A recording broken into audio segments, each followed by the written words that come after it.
Okay, rego preparation for 2020 on a 1995 2.64 cylinder Holden rodeo. We've got 445,000 kilometres on the clock. I've got white boxes on top because I carry fuel and things like jump starters, and with the white colour it doesn't build up nearly as much heat inside the boxes. So I've just painted the wheels over the years. The cab's the same. The problems with this vehicle, this ute, since I've owned it, is a fuel pump just wearing out and being replaced. The electric generator, that's been replaced. That hasn't been an issue. It hasn't led to a breakdown because I've got a battery gauge that showed up the generator going out, and I've got a fuel pressure gauge that showed the fuel pump going out. And the other main problem was this mass airflow sensor. It got a bit dirty, got a bit of oil on it. So I believe these things are fairly hard to get these days. Apart from that, not a word of a lie, this engine is as good as the day it was manufactured. I changed the oil every 5,000 kilometres. It doesn't use a single drop of coolant. The gearbox and diff oil has been renewed, so every 60-70,000. It's got a nice big battery on it. I keep the hydraulic fluid new. The brake and clutch fluid is also kept new. I think it was a Toyota Hilux before this car. I let the battery acid level get too low, and that sort of like shorted out the system, but I don't think that was this car. I've kept this this list of things to do before registration. This is a list that's about possibly 7 years old, possibly more. But that's if you want to read through it, you can pause the video. Okay, so that's the things that have either failed throughout the year or needed doing at this time. And that's what I'm going to work my way through. Not necessarily in that order, but yeah, I'll get through it. Okay, so by tradition, the first thing to renew is the fuel filter. So we'll do that first up.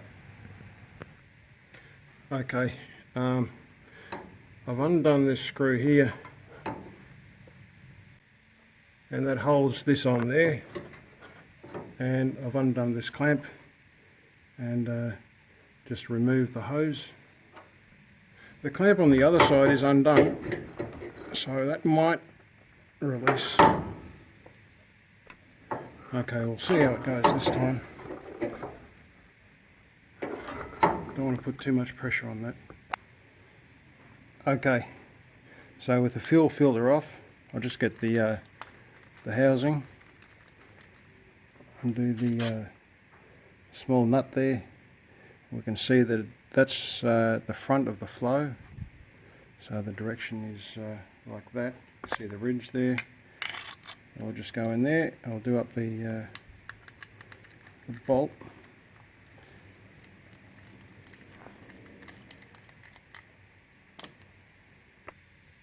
Okay, that there is the hose that that we're working with. It is a little bit difficult. What I might do is put some motor oil on these points here. It did help this year to get the fuel filter off. I can't actually recommend the oil on those on either on either side, but that seems to be working okay.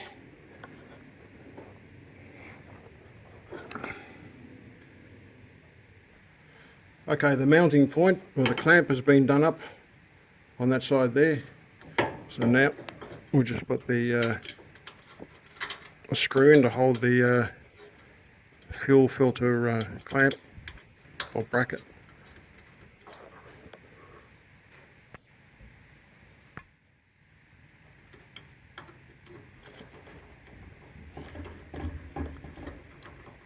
Get that good and snug. Okay, the easy bit. I'm trying to do this as quickly as possible just to speed up the film a little bit. So tighten that up.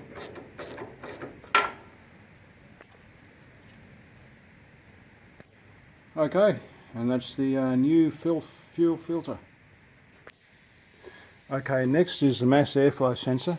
This is very an important part of the running of the engine. This is the early day of fuel injection. This is a very advanced fuel injection engine. It's got direct fuel injection. So there's the, just focus that. There's the fuel rail, and the fuel comes from the tank along this metal rail here, the square rail, and the injectors are under that, so they fire straight into the head, into the top of the combustion chamber. And this is what the computer uses to read how much fuel to spray into the cylinders. So the cleaner this is, the better economy and power you'll have.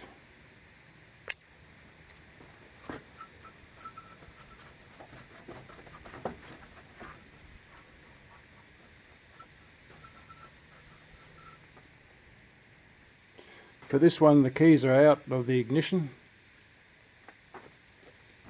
Okay, so for this one, there's a piece of metal there, a clip, and I'll just show you that has to be spread out that way, and this one the other way, and I can remove it.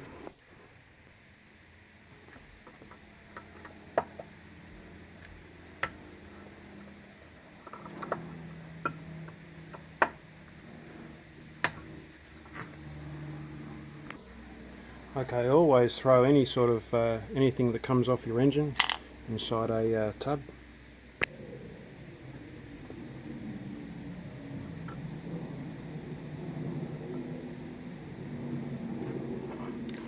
Okay, there it is.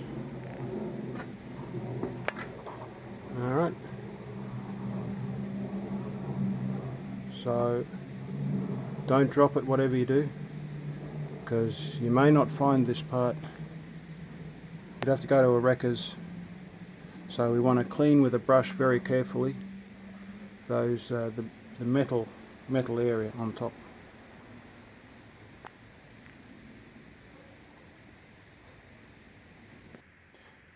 Okay, so welcome to my small box of tricks. I've got a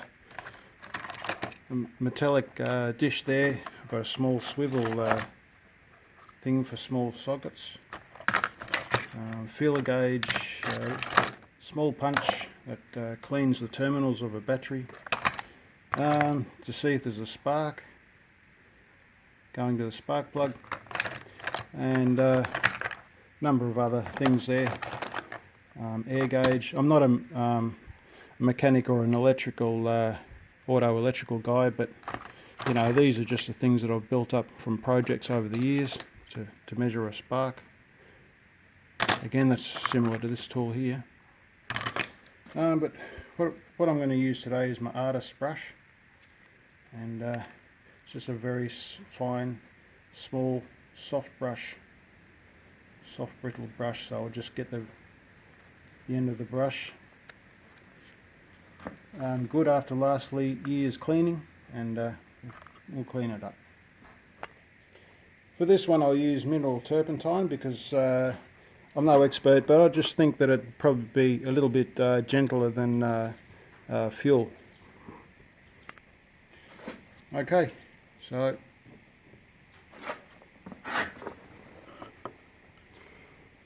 I'm just going up and around the metallic area.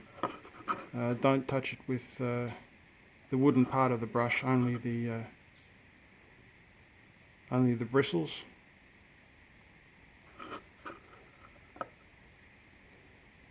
Just don't drop it while you've got it out, whatever you do. Just keep that solution clean. And try and get on the other side of the uprights there. Alright, and I'll just keep at it a little bit more. Okay, so that's way over there on the shelf, and that'll stay there until it's completely dry. Okay, the next one is to tighten the tappet cover and make sure the tappet cover is tight. So this is usually good, this one. The Toyota was always loose, and that's good. Okay, now to check the tyre depth. So, you know, these are all fairly new, but don't forget to check the tyre on the spare tyre. It's inflated, and it's got tyre depth.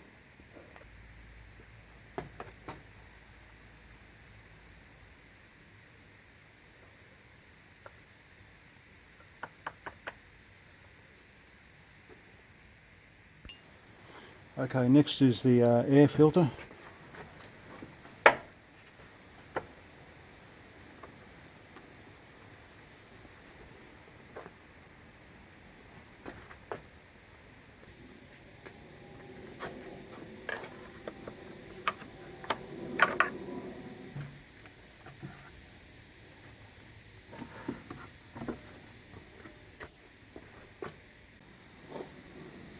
Okay, you can see there where the dirt's been getting in. Looks like it's mainly hitting the outside of it. So this isn't paper, this is a material one. Okay, if you did this with paper, the way I clean this, it'd probably disintegrate, but I use degreaser, and I soak it in degreaser and then wash it off. It's the original one.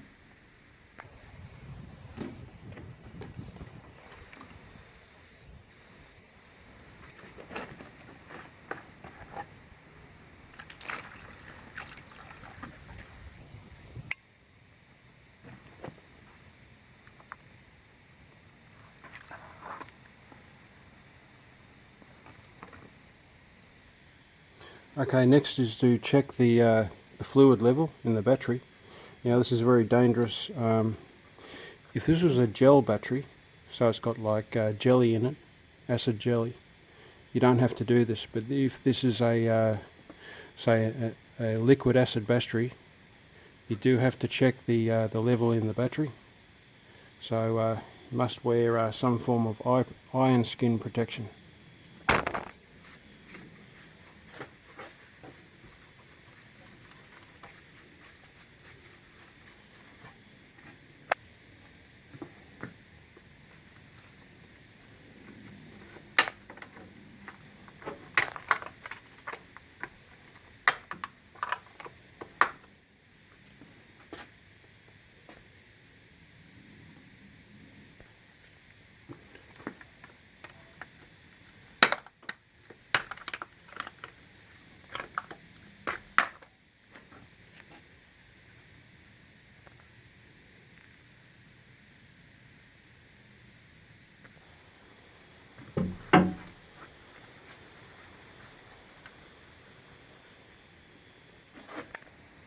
Okay, never use water out of a tap.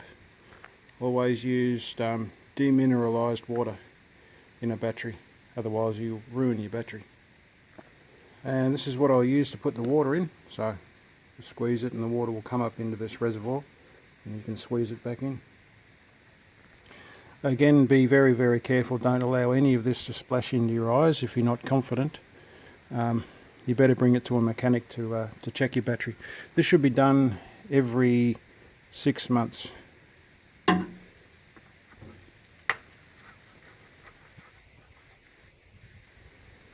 So these do get fairly low. Now it's got a fair amount in it that's fairly full. I might be able to show that. I might be able to see in there. If I move the car, and see how full that is. So that's a good sign.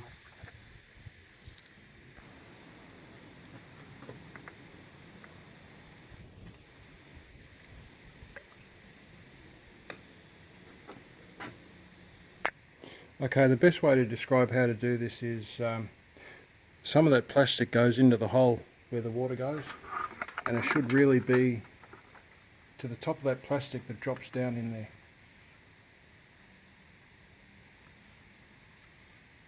So that's it there. Okay, and that's it for the battery. Okay, so next is what I do is I just take out what's in the reservoir. I exchange or put in new fluid in the reservoir, in the clutch reservoir and the hydraulic reservoir. Okay, so for the first thing I do is just to wipe down and wash down the outside of the clean the outside of the reservoirs.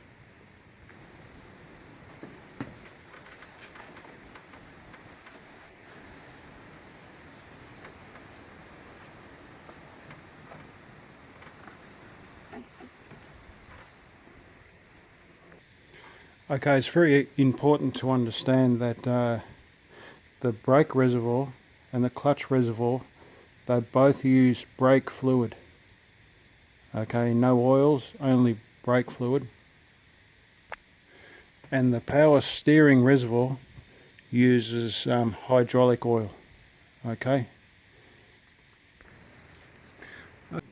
Okay, before you do this, just make sure you have enough brake fluid on hand, because if you take the brake fluid out and you throw it away, then you need it to get to work. Okay, so I'm just going to stir up. Quite a bit of stuff collects on the bottom of these reservoirs. Unlike the United States and Canada, in Australia, not many people work on their own vehicles. That's left up generally to a mechanic. But I'll just point out that this brake fluid is very acidic, so you never get it on paint or on your engine. You just transfer it straight over without dropping it into a container.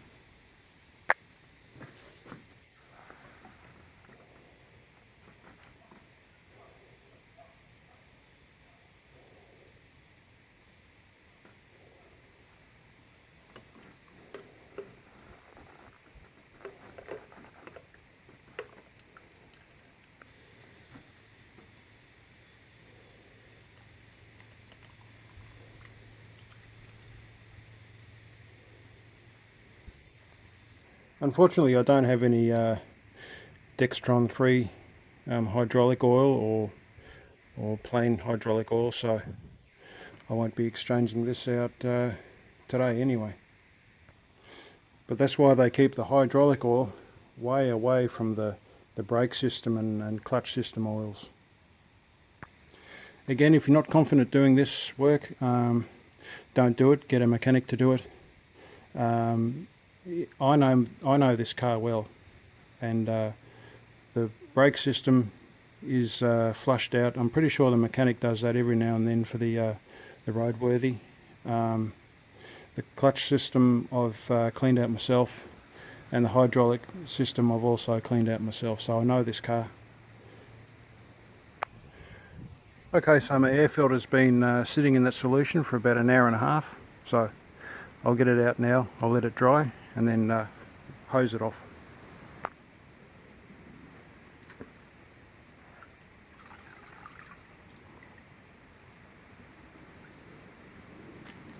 Okay, and then I'll put it on the towel, and the towel will draw the solution out of the filter.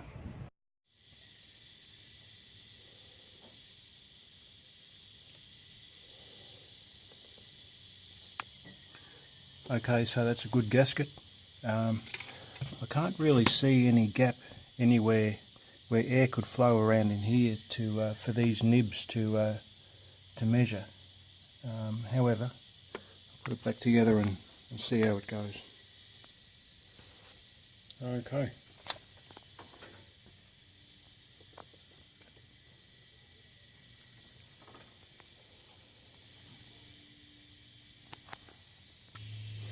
Yeah, so that's what I used, 3 layers of that, and I just used this scalpel.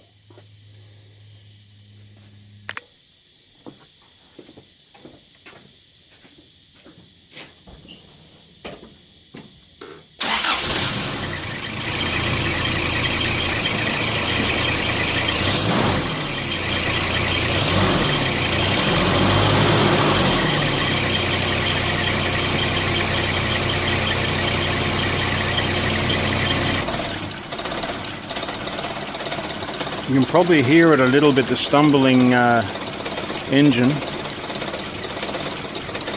Sort of a rump, rump, rump.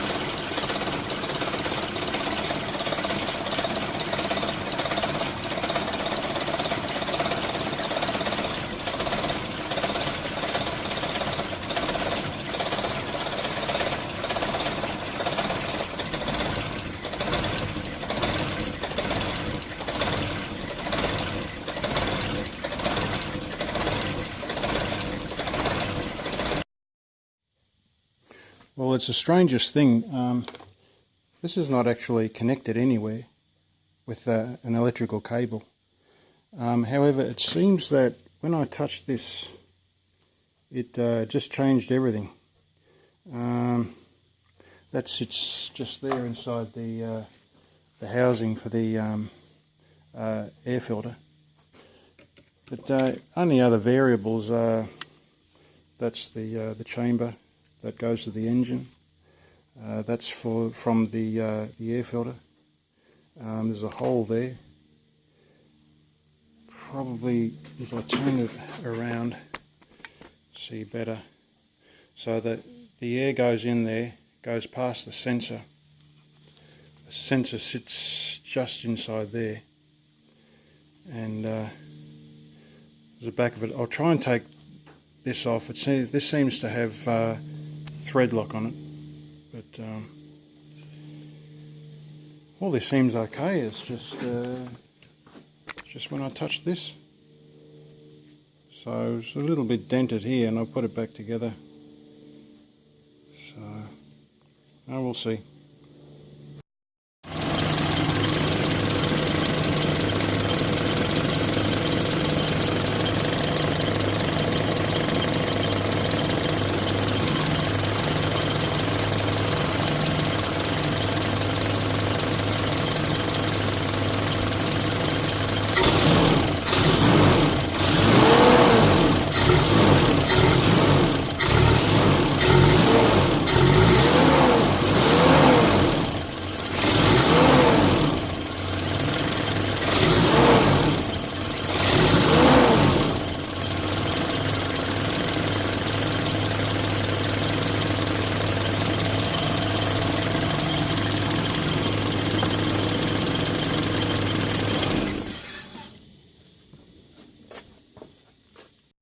Okay, this is how I'm going to try and fix it. I did look up one of my old videos from about 5 years ago, where I made a video of how to increase the idle rate. And there's a small nut underneath here, and you can use that to turn a thread within a thread, if you like, and increase the height of that under that closing gap there. Just try and focus that, might be a bit better, possibly.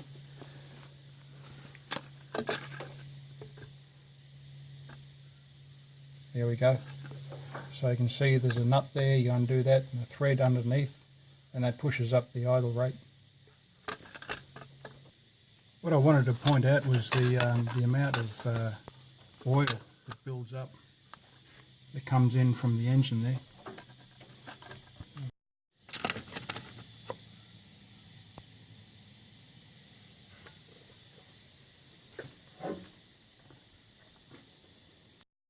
Even inside the throttle body, it's try and position that light a bit. Very, very dirty in there.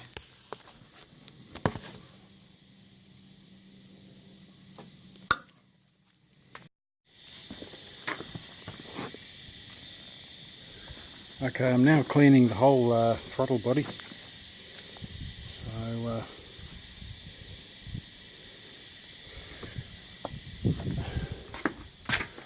hopefully, but I don't think so.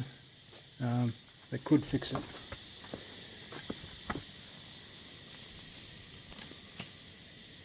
Okay, well, now all of the throttle body is all clean. I can't do any more cleaning. I cleaned the that metal screen on the inside of the air cleaning box. So I started up now, and if it doesn't work, then it's definitely the mass airflow sensor, and I will have to replace it. I can no longer recommend cleaning on a regular basis the mass airflow sensor. I did put out some videos, but I can't recommend it anymore. Maybe clean it every, I don't know, 5 years or so, or clean it once and just leave it at that. If it's running properly, if there's no problems, just leave the mass airflow sensor alone. So I'll start it up now. I have increased the revs, so I've adjusted the gap. So we'll see what happens. For that matter, I can't recommend putting grease around the fittings to seal air leaks anymore, because at the time I was used to carburetors. Now I understand the intricate nature, you could say, of the sensors in the computer. Okay, I'll go and start it up.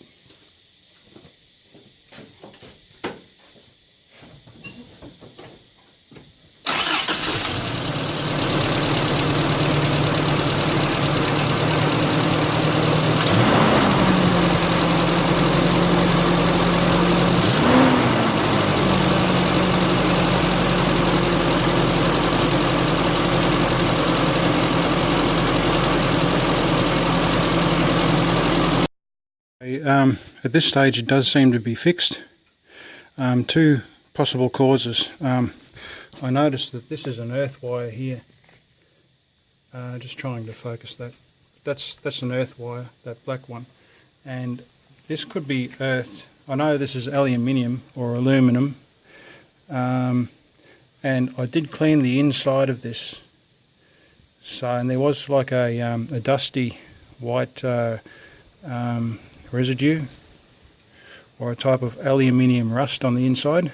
So that's one thing. I know that the cleaning the metal grate in front didn't seem to improve things. I also sprayed like a cleaner down inside here, so that also could have done something to improve it. You can see that's a bit cleaner there.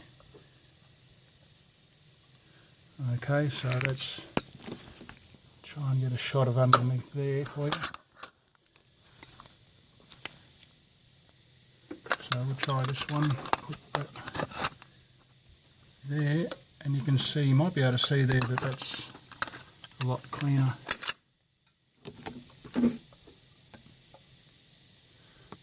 Okay, so that's two possible causes. So before you go out and get a brand new MAF sensor, mass airflow sensor, I recommend cleaning the grate, the inside of this metal assembly here, undo the front of it where the two screws are, where this drops into, and just clean around the whole thing with a towel.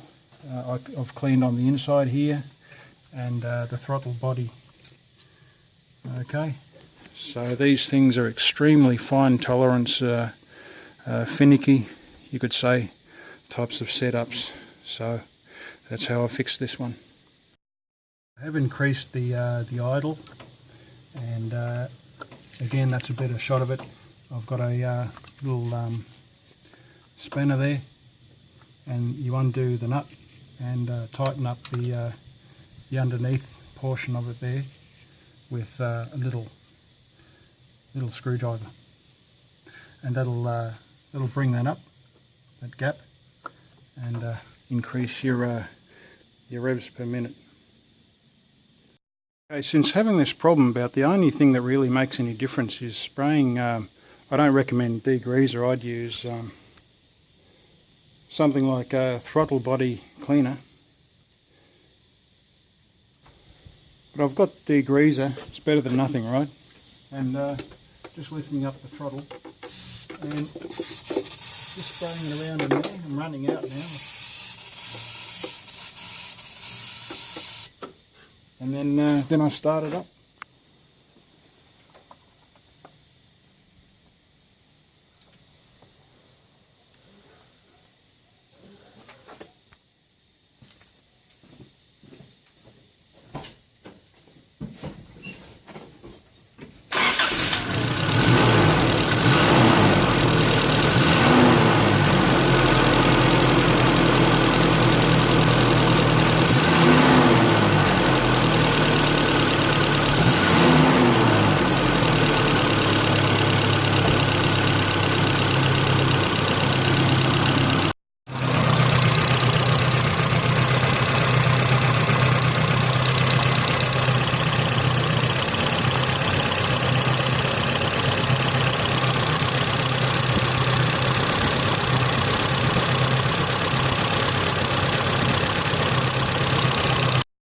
So I'll finish off this part of the video.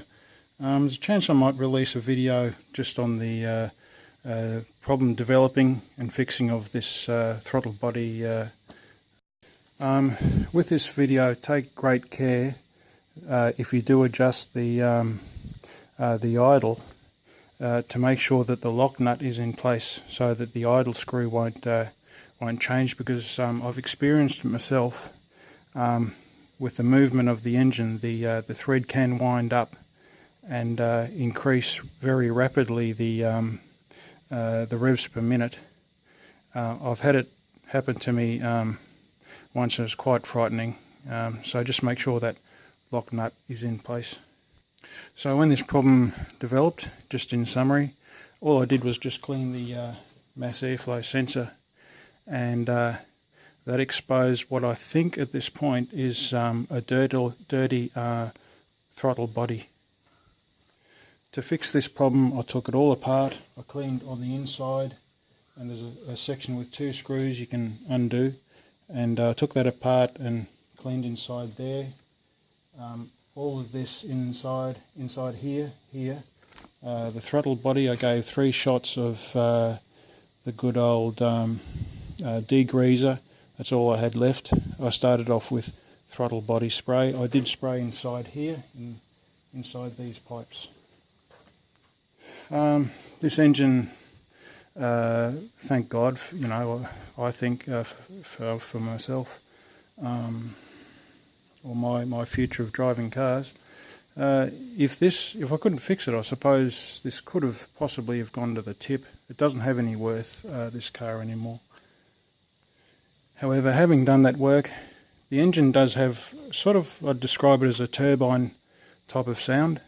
That's the sound of the air coming in and the and throughout the engine and out the exhaust. So I've heard that sound before, and that means that this engine's running very well. And just last but not least, in this section of the video, I will not be including cleaning the mass airflow sensor anymore in the yearly maintenance program for the registration yearly pink slip or roadworthy registration process. Last thing I'd like to say here is that when I cleaned the mass airflow sensor there, it must have exposed some type of communication between the mass airflow sensor body and the throttle body. I notice these are grounded, so you've got the mass airflow sensor and the throttle position sensor. So these two bodies are probably out of sync.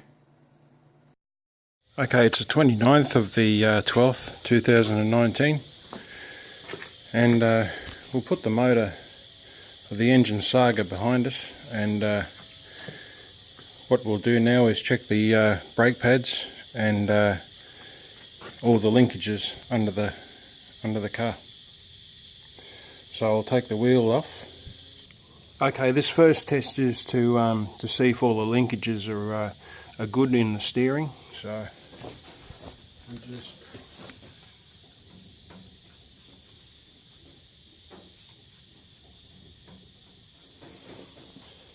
see there's no real movement there, but if there was movement, you could take this cap off and do up the nut to tighten up the ball bearing.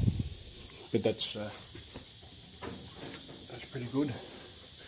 Or there could be some worn out linkages.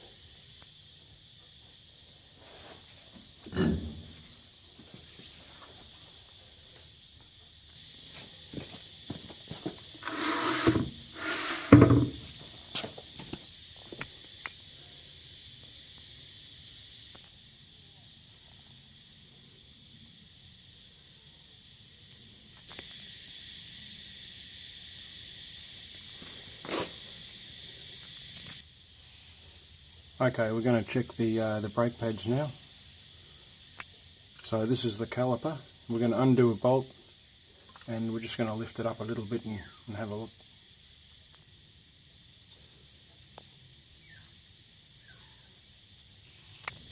Okay, one thing we can do is the inspection hole here, we can clean with some solvent and just trying to get some light in there, and we'll be able to see through there instead of undoing any bolts.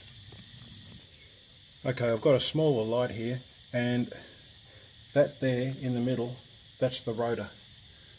Okay, that's the rotor. Just get this light lined up. That's a rotor in the middle, and to the left and the right directly is the brake pad. Okay, just going to try and light that up a bit. That's a brake pad on either side of the rotor. And the metal bit, that's right out on the other far left side. So you can just see the definition there. Okay, so if we're lucky enough, I should be able to show that there, just focus that. That there is the metal on the outside of the brake pad. That there is the brake pad itself. So that is bonded to the metal part, which should be facing away from the disc. And yeah, that's the rotor there. Okay, so that's a pretty good shot. That's the caliper, that's the brake pad, and that's the metal that the brake pad is bonded to. So we can see that this has got plenty of brake pad. I do know that these brake pads were changed fairly recently. Okay, so that's a really good shot again. That's the metal to the far right hand side, and the brake pad area there.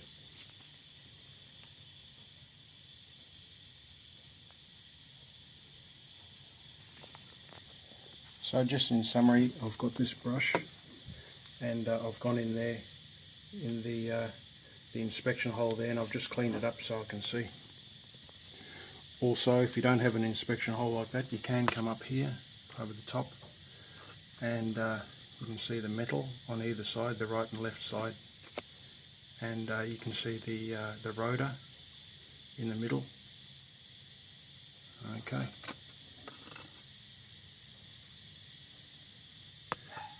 And by that you can make out that because of the gap,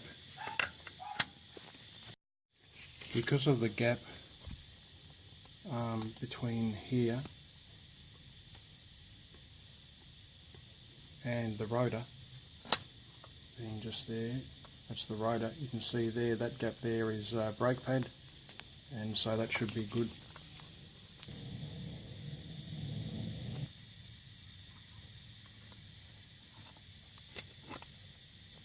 What you could also do is come down underneath and try and find some way of seeing under there.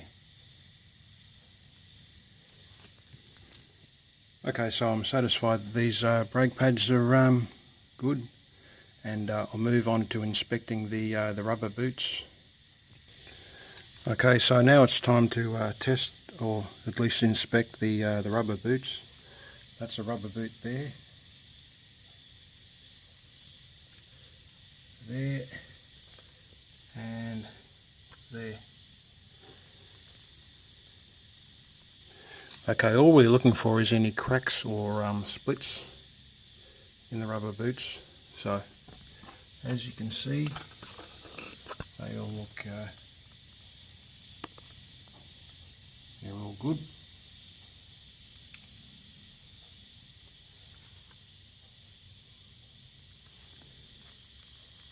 So that's what we're looking at there in this area here.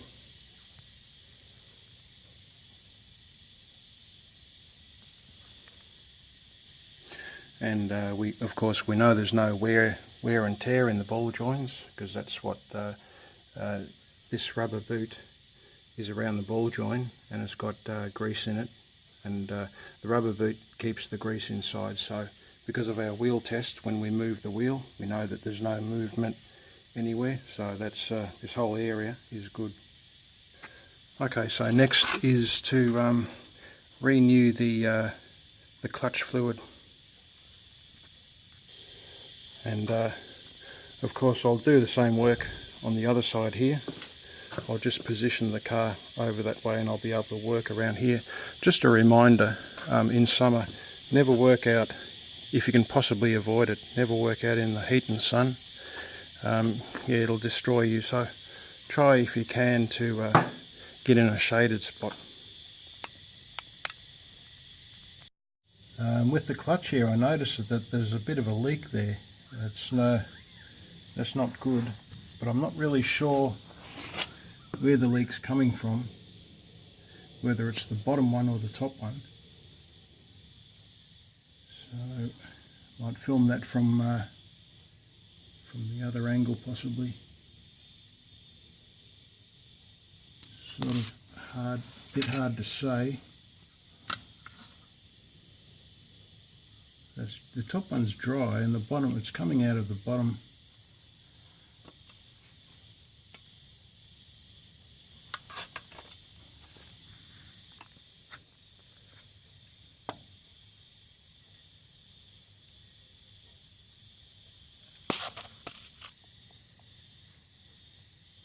Okay, just going into a container with a bit of fluid down the bottom. Okay, and all I have to do really is just wait for that to change colour, and that would mean that the new solution is going through. So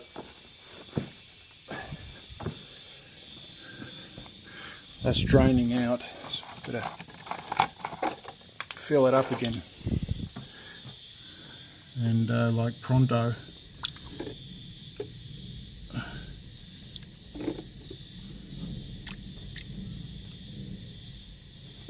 Okay, that's full again. You can see how fast it's draining out.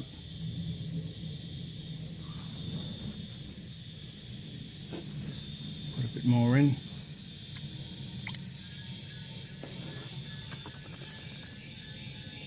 So that's the reservoir there. I've got plenty of towels around it. Keep that lid on that at all costs, because that's the only container I've got. So that's draining out.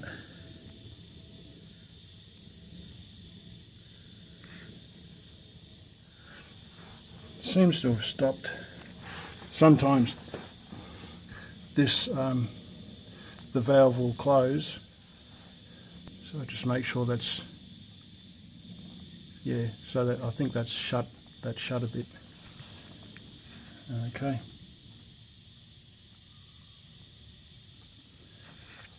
So I think that's mostly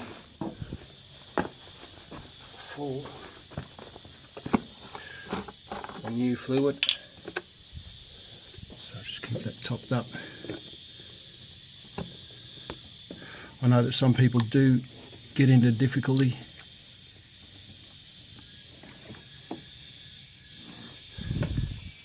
sometimes doing this can cause calamity. I think air pockets get trapped in this part here with some models. So early 1970s Chevys, depends on how this is situated. If it's situated down, it can get a pocket of air trapped in it when you do this work. So just be careful what models you do this work on. You may have to leave it up to a professional, but with this one it's okay. Trying to keep this video rolling as I do this work. I'm not a professional at this, I'm not a mechanic or anything, but just keep that reservoir topped up. So it's topped up now. I might just give that a few pumps of the clutch. A bit dark in here. Yeah, but that's the clutch there, but you have to bring it back, you see. So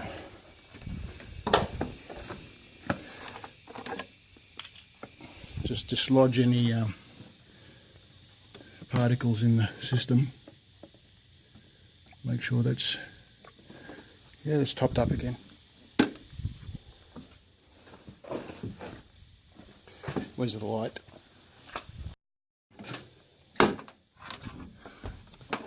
So you might want to have somebody help you, but that's the clutch there. You have to bring it out manually. Okay. Top it up again. Just make sure you got plenty of fluid on hand before you do this work. Okay, you don't want that to run dry. So I'm satisfied that it'll be finished now. I'll have to stop doing things the hard way one day. Okay, there we are. So, I'll shut this off now. Okay, just turn that till it's seated. So that's loose there. That shuts it off. So you've got to be careful of that.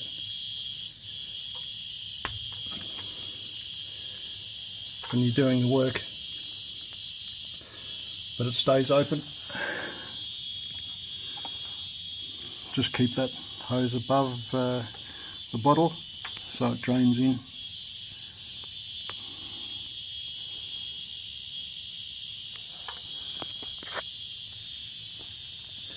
Okay, just snug that up, not too tight, just make sure it's snug and then that's good. Okay, that's what I use. That's what works with this particular car. Got some fish tank PVC hose. It's just like a fruit plastic container with a lid on top, with a hole punched in the top, and that sits on the bottom of the container. Okay, so top it up.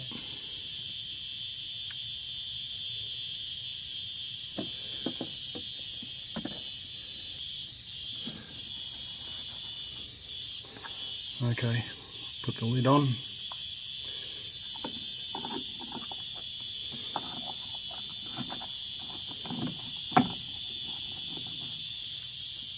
I'm not sure, but there could be some air in that clutch system. So what I'm going to do now is bleed the brakes. I've got a helper, so I'll get that done now.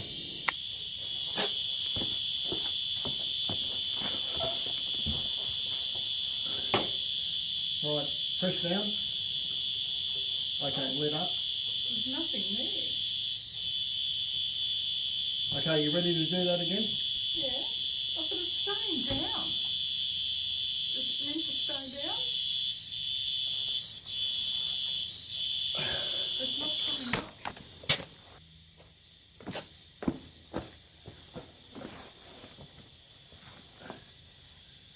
Okay, put your foot down. Okay, leave it there. Okay, bring the pedal up. I'll bring the pedal up. I can feel it. Yep, that's up. All right. Right, I'll tell you when to push down. Yeah. Right, push down. Okay, bring it up.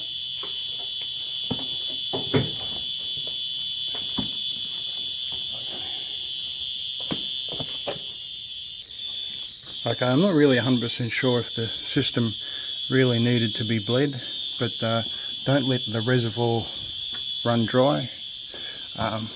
Don't forget to do up the bleeding valve there, and if you do have to bleed it, you bring the pedal up, you tell the person to put a little bit of pressure on the brake, then you open up the bleeding valve, and then you close it before the person lets their foot off the clutch if you do get into trouble. Yeah, I'm not sure if it needed to be bled. Maybe it did. It feels a little bit better, but not much. So yeah, that could be imagination. Not sure whether this preventative maintenance is actually worth it. This time around, very unusual. I had problems with the air intake and the throttle body. You know, this clutch didn't go really smoothly, but anyway, it's up to you. Okay, now I'll do the other side. I'll take the wheel off and check the brake pads and the linkages, and I'll tell you what happens there.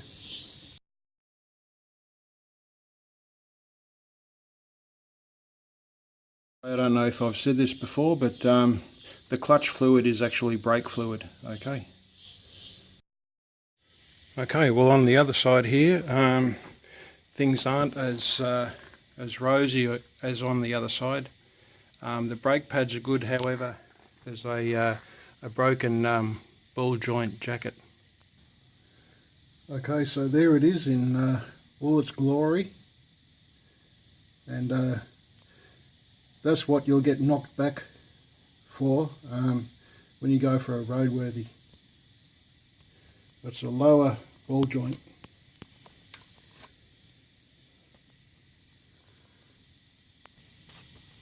So on the other side now, and you can see there it's split. So yeah, that's history. That's got to be changed out. So I'll order that now.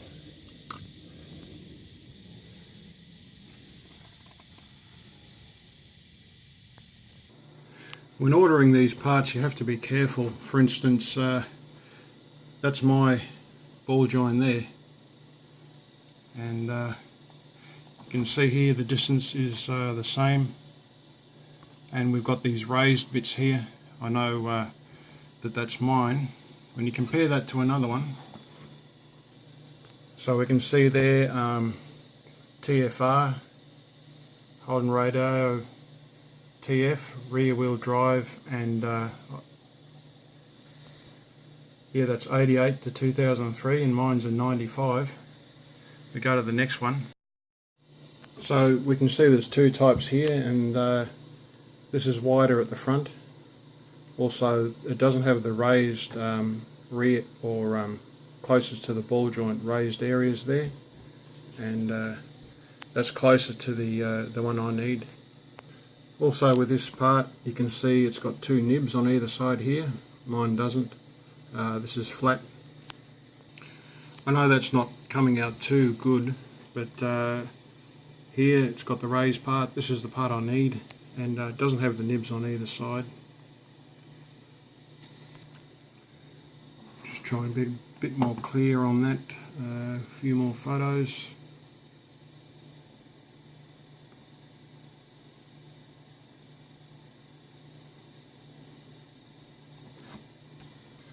Just double checking now, we've got rear wheel drive 1988 to 2003, so that's I'll give that a go.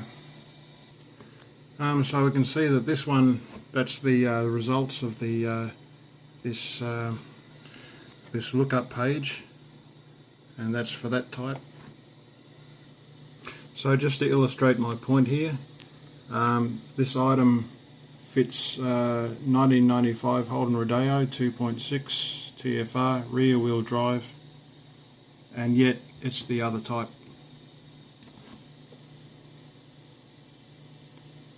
Okay, ladies and gentlemen, well, I'll leave it there. It's quite an action-packed video of the 2020 roadworthy work.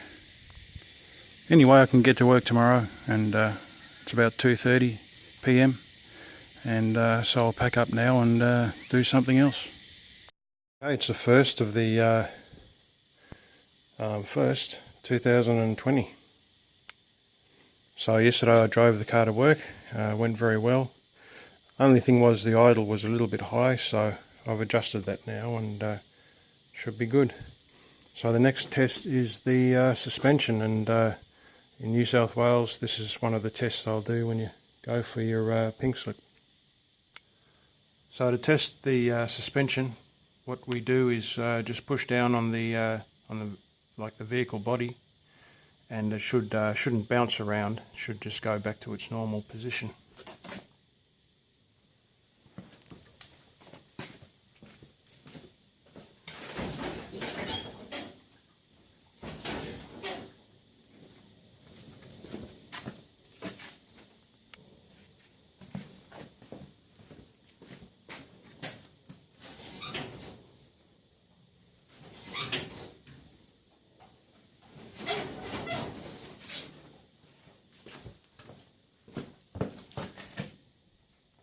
So it's the actual shock absorbers that we're testing, not the springs. This car does have, or ute does have torsion bars at the front, and so they must interplay a little bit differently. There is new shock absorbers on the front of this ute, so I'm assuming it's good. Okay, as I say, the shock absorbers are new on this ute. However, one side's different to the other. I'll show that now.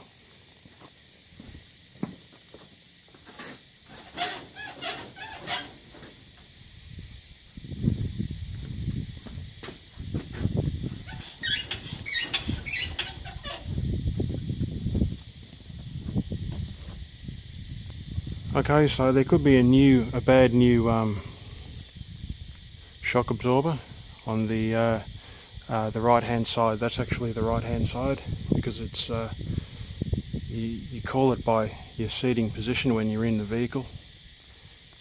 So okay, we'll see what they say at the blue slip mechanic. Okay, now the seat belt should go back into position. It's 25 years old, but it I don't know exactly how they test these things. I'm not a mechanic or auto electrician, but however, the main thing is what they'll knock you back for is fraying or deterioration of the sides here. How over time the stitching becomes undone. But this is a new one. I sent it away to get reconditioned, and should be good. And I'll check the other side now. With the other seat belt, you can see it's not used often because it's the passenger seat belt, but it does spring back into place. So what that says to me is when they reconditioned the seat belt on the other side there, I don't think they put a new spring in it or made the spring any tighter. So, but anyway, it's reconditioned and it should pass. But yeah, I got that right hand side suspension on eBay, and does it pass?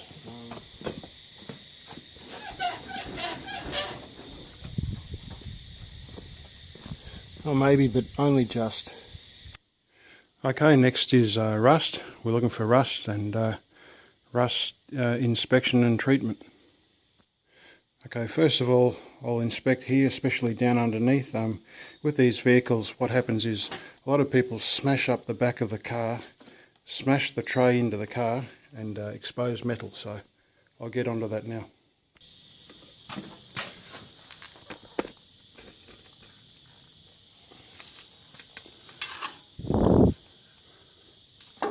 Okay, you can see previously I've treated along here, just where that rail smashes into the cab there, but this year I can't see anything. However, coming down here to the frame, I see just here and here a bit of rust coming through.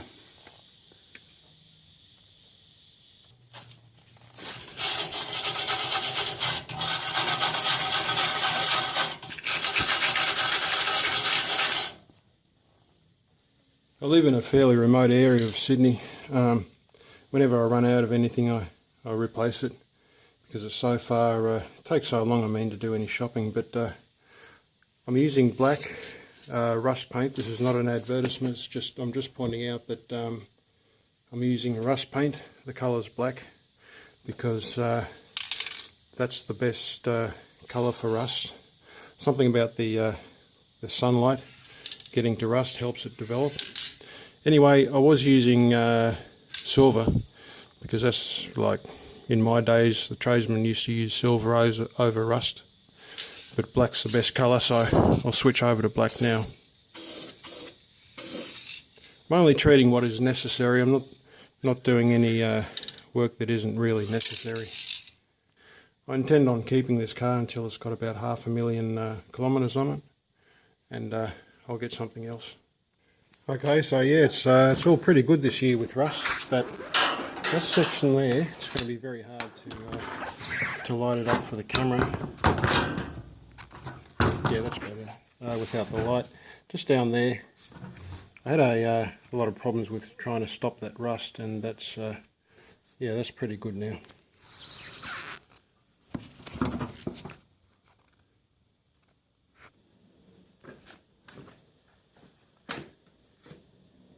Oops, just focus that, sorry about that. So yeah, that rust was just down there on the corner, underneath the window. The rust that developed just below the front windscreen there, that's I put silicone over that. I think that's in the previous year's video. I just painted the screws. The screws were rusting, and around the screw area.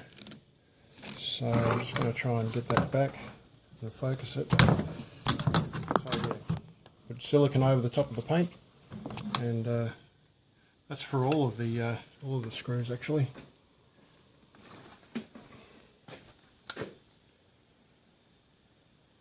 I painted over the front bumper, a little bit of rust on developing under the chrome. This area just here at the front of the door, that's all settled down.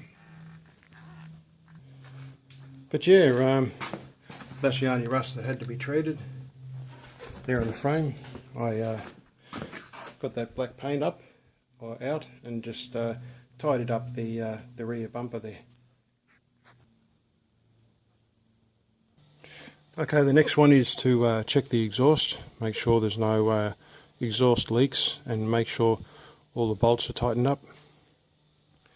Oh, by the way, thanks for hanging in there, and you're still with the video, and I know some of these videos become very long, but it is what it is, I suppose.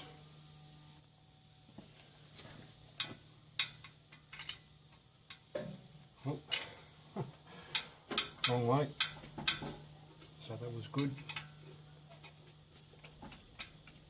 A little bit on that one. How's this one going to go? Yeah.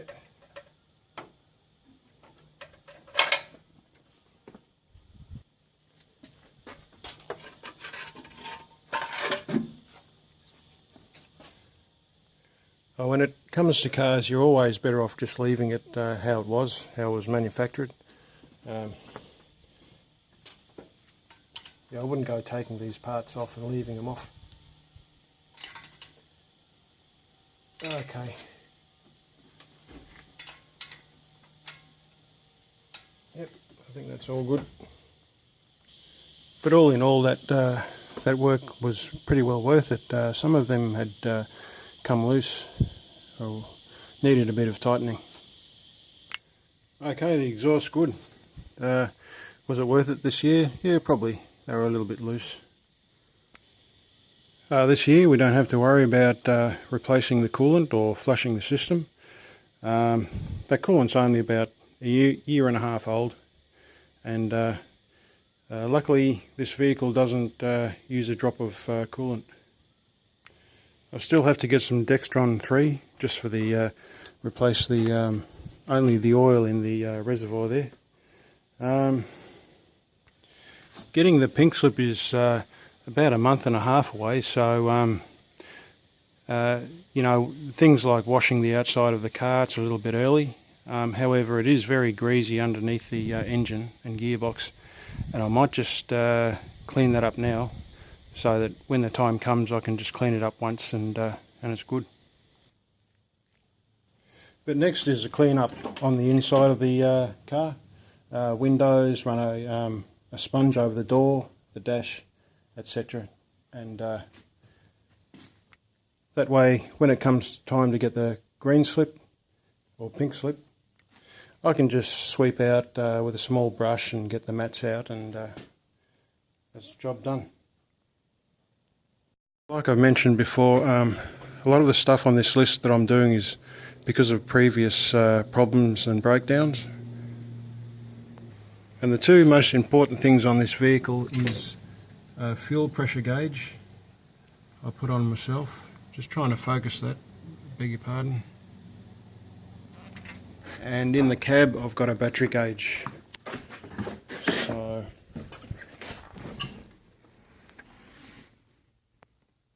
that's it there.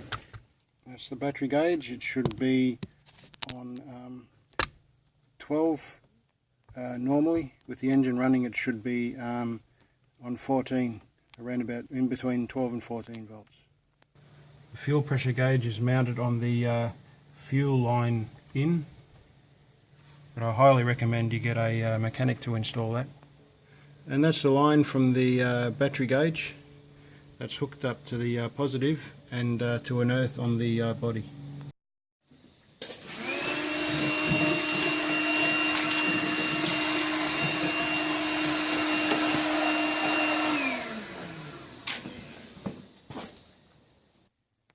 So the better you get to know a car, you know, when you look into it, the more you find. And it's like the ball joins. Now that I understand the steering area, I understand the concept of ball joins, and you know, the harder you look, the more you'll find. But here I was just digging away, and that's all the rubble from the previous owner. He's had his mud boots, and the mud's worked its way into the side there, so I'll just clean up the metal a bit. There's no rust, so yeah, I'll keep going. Yeah, so people might think, you know, why don't I get a new ute?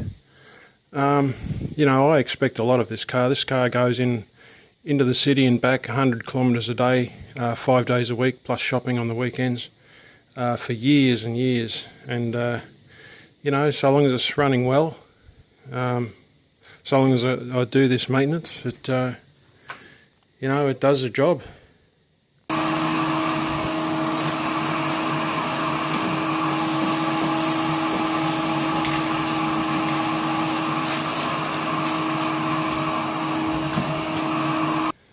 Another really good thing about having a car like this is you can eat in the car. You know, sometimes I might finish late and I'm exhausted. I get some food. You know, if I spill some food, doesn't really matter. I mean, you're not going to pull any chicks driving a car like this, but it's a very practical car. Next, I wipe over the door and the dash and the floor.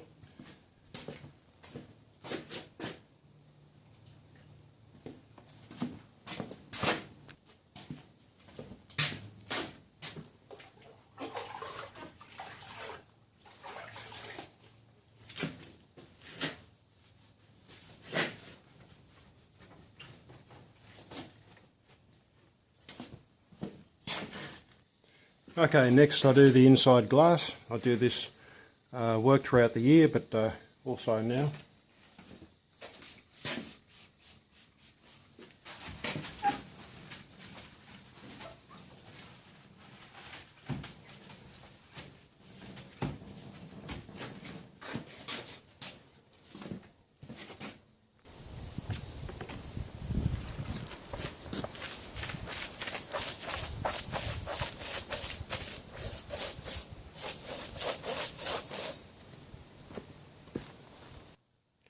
Okay, the last work for the day is to degrease underneath the engine, and that's what I use.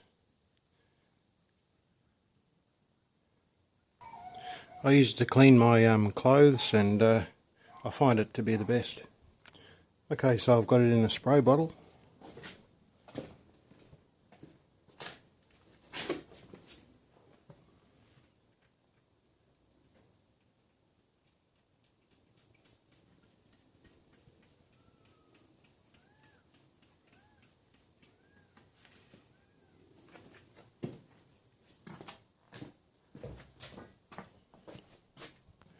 Okay, wear good quality eye protection. Actually, swimming goggles would be better. It's actually very acidic, got a lot of acid in it, and gets on your eyes, and it hurts. What degreaser does is it neutralises the oil, and it also neutralises the acid. So the oil also neutralises the... Okay, so it's been about 10 minutes, and time to hose it off.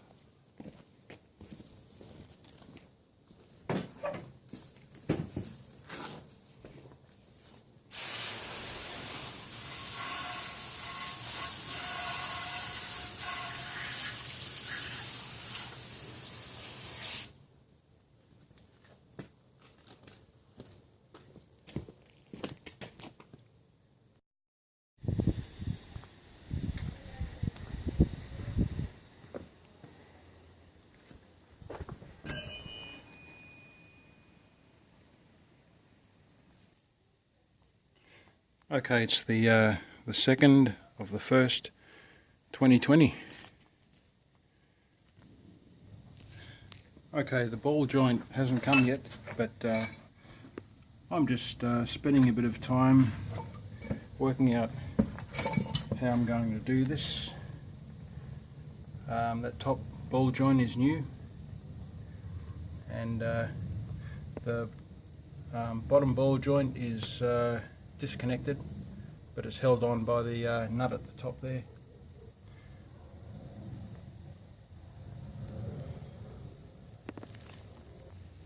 I think that's the control arm. So the control arm's disconnected, and how I got it was I knocked on the bottom of the ball joint there, and then it released. Then, okay, with the control arm disconnected, we can see that it's turnable. Yeah, so the work I've done so far is to remove the top bolt out of this bracket here. That bracket there. Try and focus that. So I slid that bracket forward, and then I was able to get to the bolt down there for the lower ball joint. After that, I undid the castle nut and belted on the top there and on the side here, and it released. I then pushed that around. I belted here. Just give you a shot of that. So I belted here beside the ball joint on top, but I didn't have any success until I hit here on the lower part of the ball joint. My backup safety is the threaded jack there, and also the tyre is under the front. Okay, and that's packed out underneath the front frame.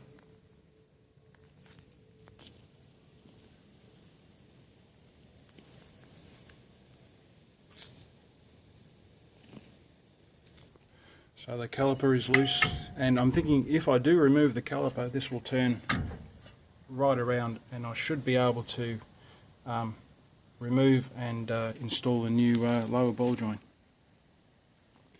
Okay, that's a preliminary or a before look at the work. So now I'll wait for the lower ball joint to arrive, and then I'll start with the work.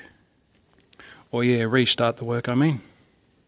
But for now I have to put this all back together because I'm going to work tomorrow. Tomorrow's Friday, then I've got the weekend. Okay, so to put it back together, the way I did that was to put the bottom ball joint castle nut back on, tighten it up, just focus that, and then put the steering ball joint on, and then I'll put on the caliper and the bracket there. I know it's very hard to see behind there, but that's the bracket there. I had to move it forward to be able to get to the bottom ball joint nut.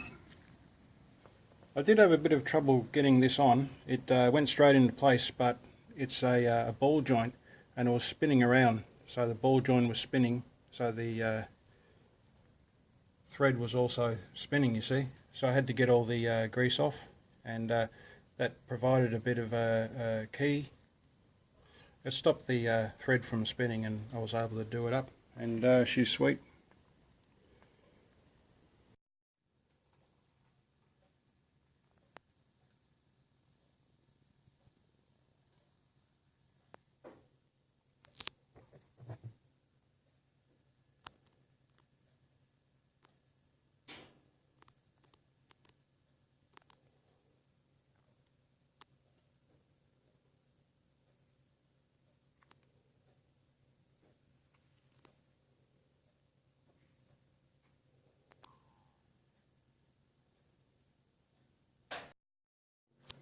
Okay, I'll lock the steering. Okay, it doesn't have a steering lock. Okay. Okay, it's 44 degrees Celsius. That's 44 degrees, so it's pretty hot today.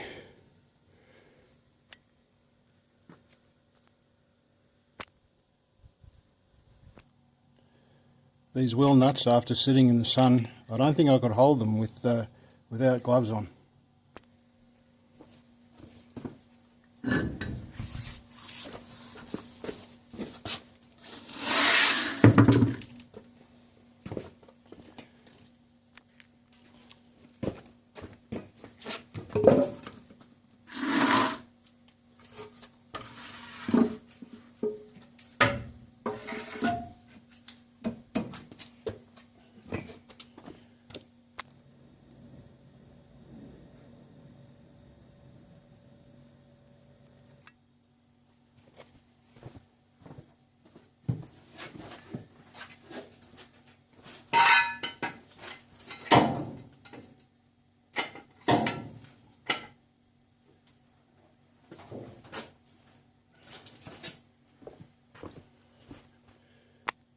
Okay, it's just too hot to work. What I'll do is I'll have a couple of hours or 3 hours rest and start this later on. Let's make a start. It's around about 4 o'clock and it's now 42 degrees.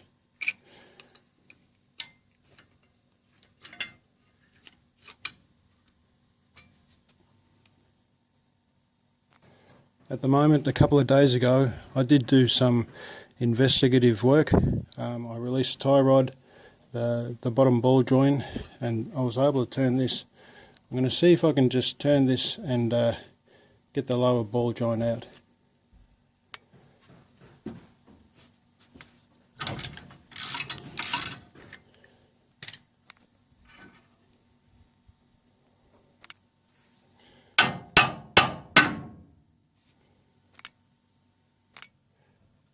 Okay, now I'll undo these two bolts down there behind the caliper.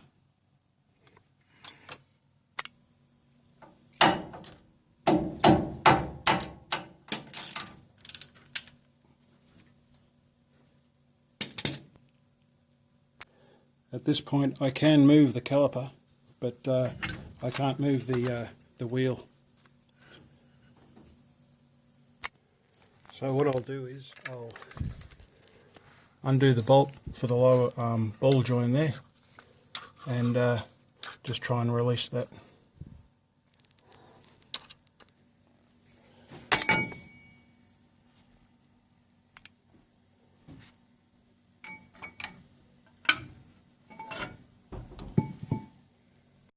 Range. A couple of days ago at this point, when this was out, this I could move. Oh, there we go. Okay.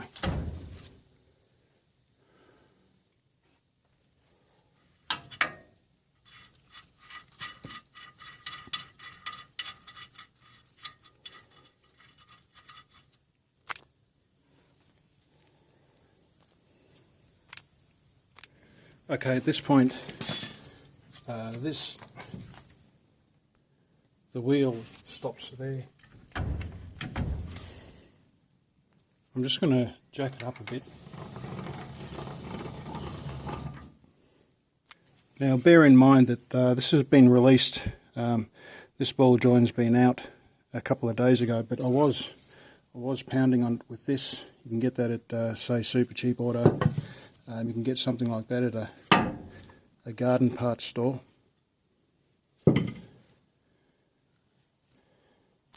But last time I got this out, I pounded on the ball joint itself.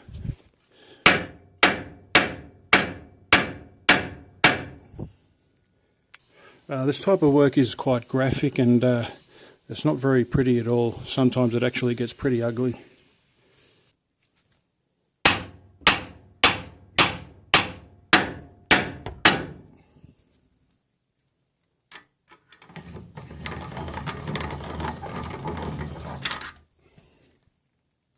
I highly recommend taking your car to a mechanic to have this done. I'm just a bit of a stubborn old pig.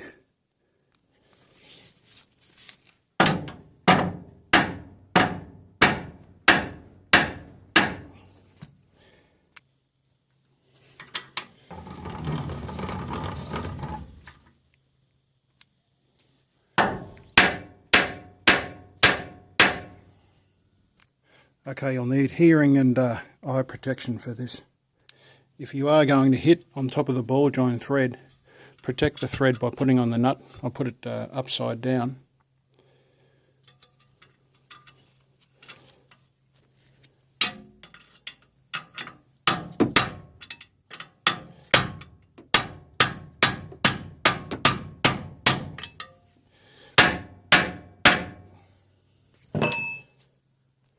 Okay, well that's out of there.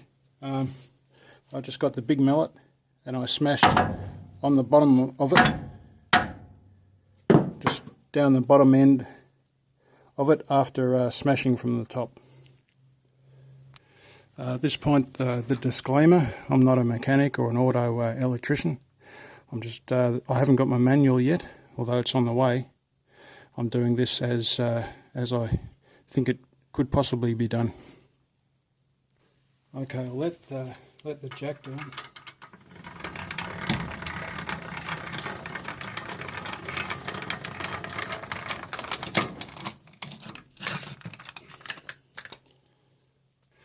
Now I'm going to create a situation where the weight is off this this top nut.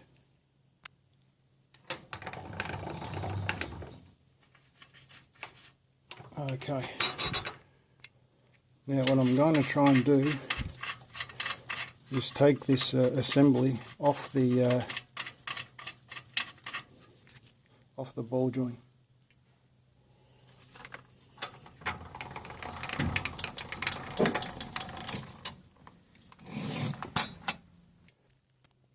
Okay, so it had me puzzled there for a little bit of time. Just focus that. It wouldn't move, but when I gave it a good shove, and it came right up and out of the lower bottom ball joint. So that's out of the way. The top arm moves.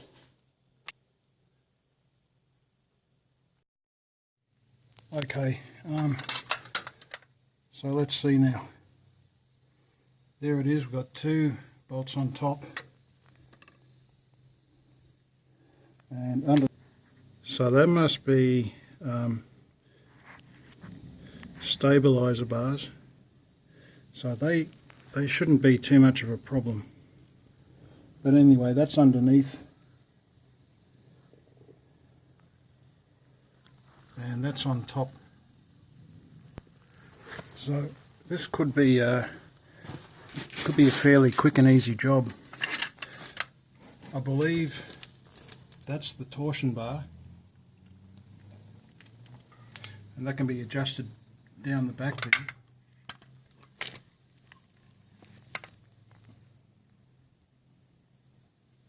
So that's your torsion bar, and that's instead of springs or coil springs. Okay.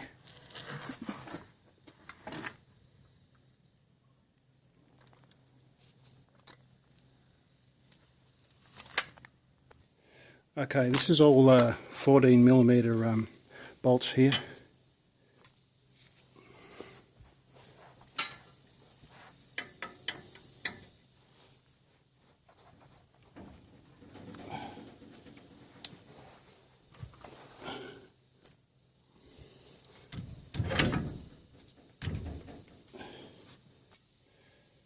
Okay, I've tied back the assembly to the rear view mirror, so that won't get bumped.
Okay, so that's where we're at.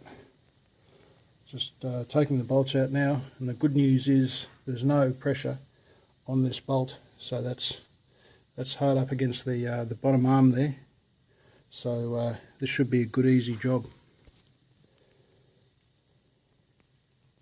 So this bar here is supporting this, and it's just a matter of taking this out, putting the new one in and putting it together. The thing that concerns me is there's a lot of thread lock on this. The threads don't turn very easily. These won't come out, they won't release, so we'll just have to see how it goes. Okay, that long bolt that came from this side, and the short one came from the underside here, just there.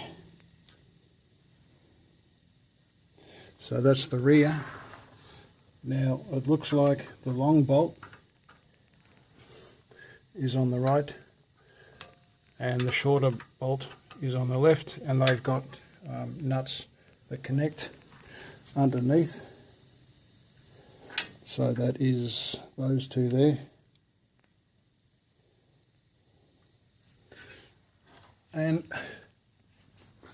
this one's got a washer, and that is the furthest one out, so that's that one there underneath the bar. Okay, so at the moment I'm thinking that the right and left sides are exactly the same. I'll just focus that. I'll put the grease nipple in, so I'd say that you can safely say right or left, doesn't matter.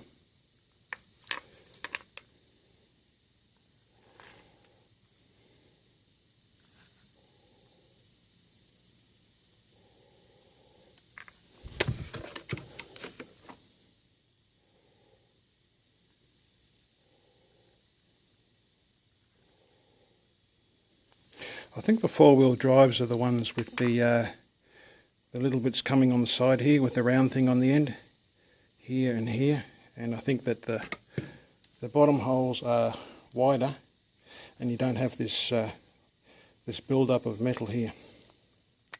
Bit concerning with the bolts though, because these are long and that's okay, but there's two short ones and one of them is longer, so could be a problem. So either I've ordered the wrong part, and I don't think I have, or somebody hasn't done their homework properly. Anyway, let's see if we can get this out.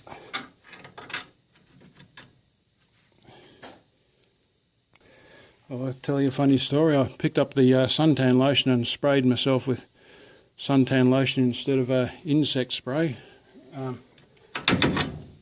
Yep, there we go. There she is.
I don't recommend you do that. I just made a tiny little hole just in case there's too much grease there, and also the boot can breathe. If it wrecks the ball joint, well, you know, I'll have to bear that weight, but I can't recommend you do that because I don't know if it works or not. I'm just thinking about the maybe I've packed too much grease in there, but anyway, I'll clean inside here now.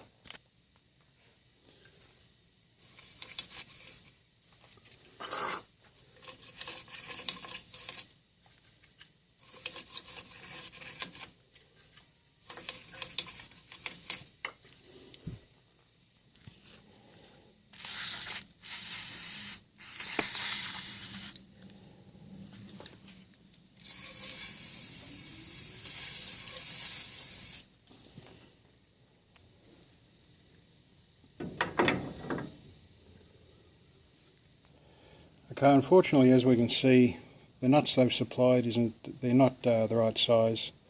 So I mean, why give your money to somebody that couldn't be bothered finding out what size nuts to give you? Okay, well luckily for me, the nuts are the right size, and I've rounded this one off a bit, so at least we get some benefit.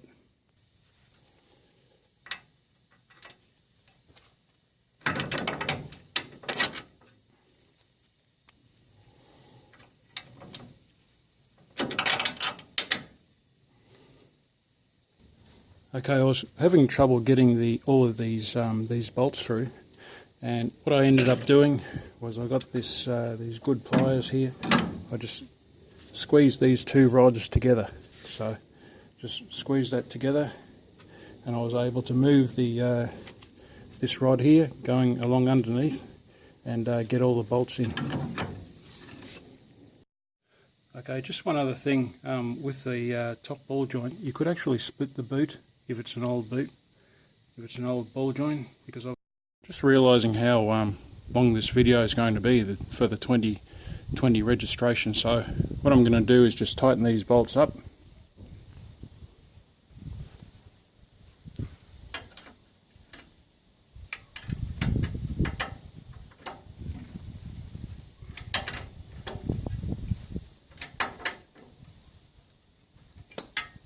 Okay, I'll tighten that up.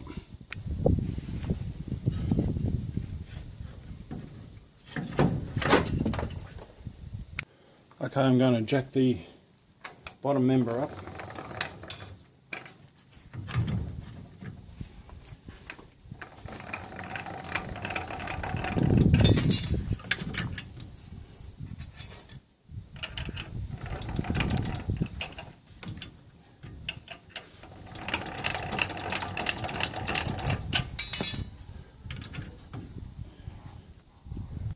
Okay, that just fell through and must get jammed up on the thread. I just wiggled it around and it fell right through. Okay, the car did shift a little bit then. It's probably because it's up on one side. I do have a safety jack there. The original jack is there, and the front is supported by the tyre and wood. So just bear that in mind. That's actually the first time a car has shifted on me, so I was just sort of, see that? So just take care. Okay, to do this up, this does have to be in place. Otherwise, as you tighten it up, this will move.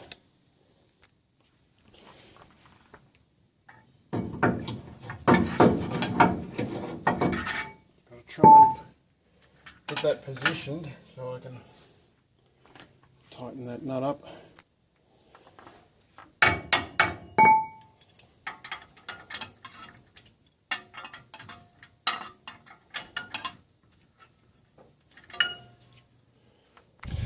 Yeah, but definitely don't put any grease on the shaft or the thread, because if this spins around, the ball joint spins around, you won't be able to do up the nut.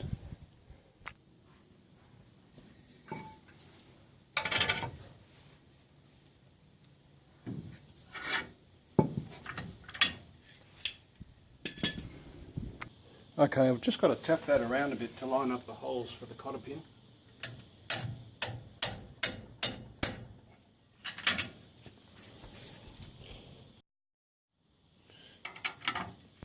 Okay, let's tighten up this one.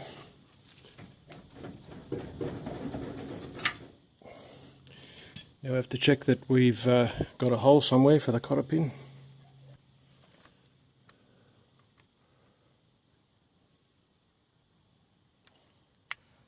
Okay, I think I see it.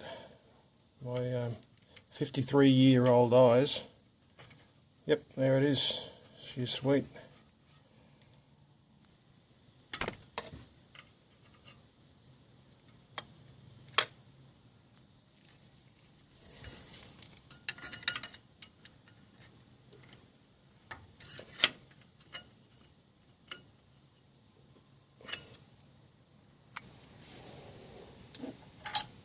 So I've just got my bolt again, got the bracket there, and okay, take two. Here it is.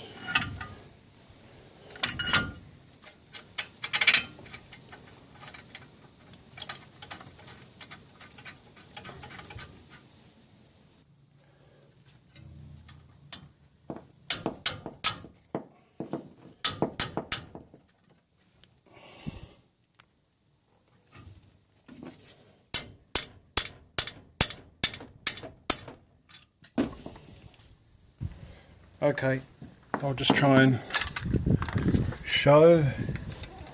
So,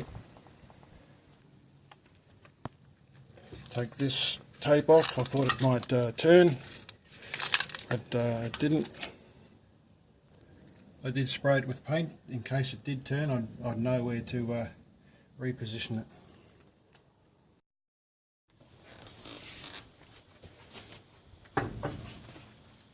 I try to keep the wheel off the threads if I can. It's easier said than done.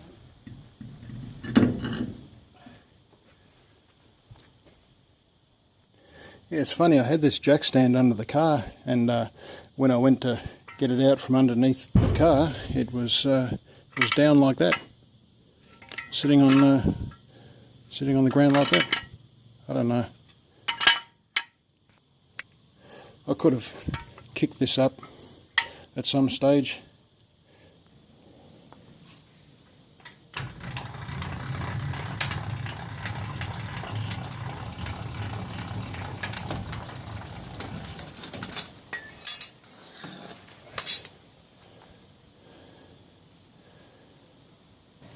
I use those pieces of wood there to support the front of the ute.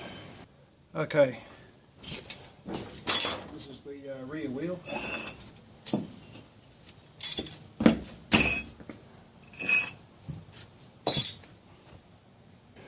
Okay, let's take her out on a test drive. I'll have to get these tools out of the way, and I think the work will be okay. Okay, the brake pedal was a little bit spongy because I removed the caliper, so whenever you do any of this type of work, just take it slowly and just check the brake works and everything's good.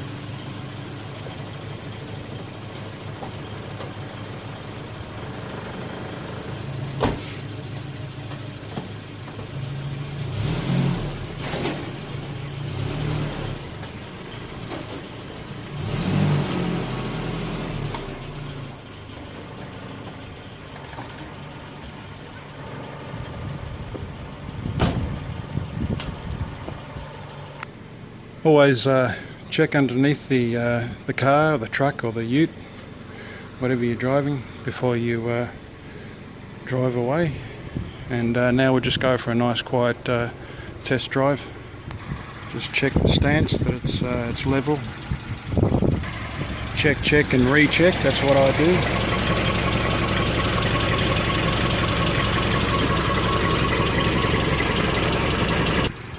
Just check until the cows come home, and just be careful. Okay, she seems to go very well, very happy. Okay, just one last thing.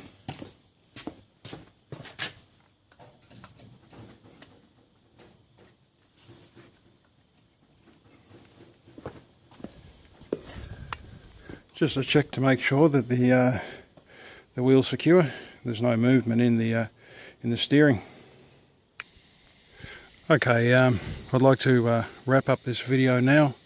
At this point, I'd just say don't forget to wipe down the rotor. Yeah, so if you are going to do this inspection yourself for the roadworthy, just to make sure it goes through roadworthy okay, check like months before you have to bring it in for the check.